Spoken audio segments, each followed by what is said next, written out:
บรรยากาศยามเช้า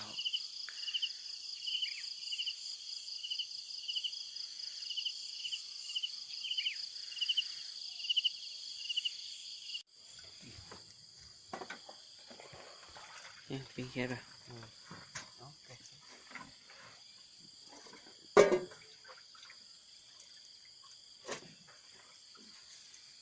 ตัวใหญ่เนาะว่ามันมูเกินมันคิดอีละแต่มันแรงนะไอ้เนี่ยมันลำลาย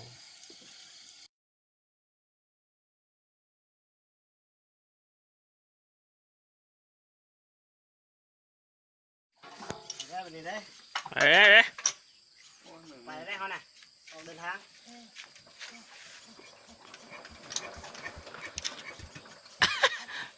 เอาคักไหมเอาคักไหม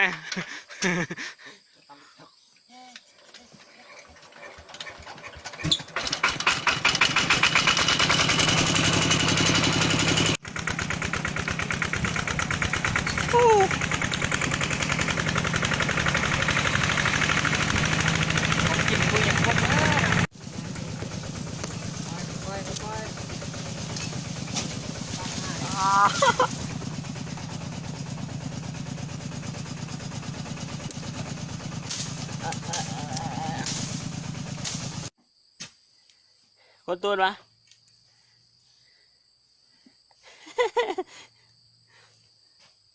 ต้นเดินน่ะบุญกว่านี้จีเนาะ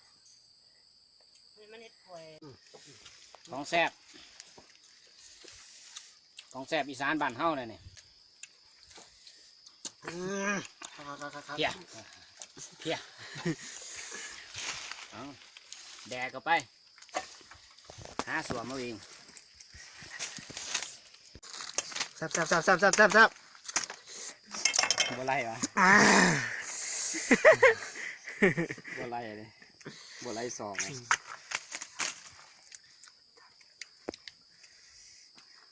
แต่ว่าบุต้องถ่ายเบื้องล่างด้วยขี้แตกทุกงานเลยนะบ่ไล่นะสุดแต่ที่ถ่ายคลิปจะได้มันทำใจก่อนซ่องมือมันจะเฮ็ดคลิปแต่ละคลิปออกมามันทำใจก่อนซ่องมืออันนี้ใช่ใช่ไหมเฮ็ดแต่ยากเลยแย่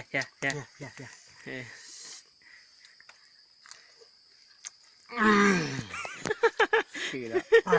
โอ้บ่ได้ไปใส่พี่น้องอยู่ให้อยู่นาคือเก่ายังกินอะไรซียังกินไหนปิ้งปลามาเด้อปิ้งปลาควนบ้านยังนี่บ้านยังก่อนนี่น่ะอันนี้บ้านยังก่อน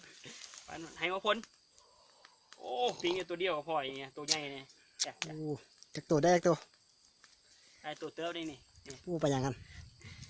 ปลาดุกปลายังก่อนโอ้ปลาเครื่องพี่กับตัวนึงสอง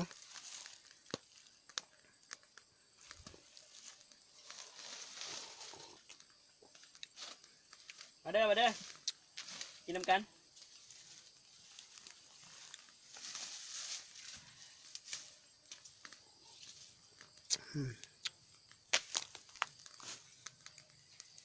เนี่ยมัดกับบุ้งอย่างเนาะ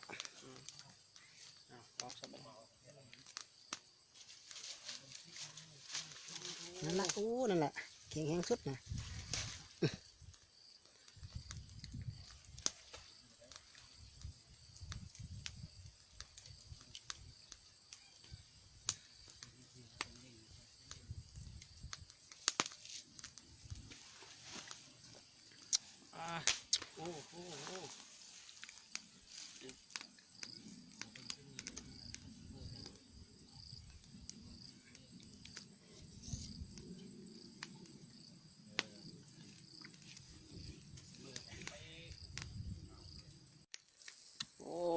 ปิ้งปลามาเด้อ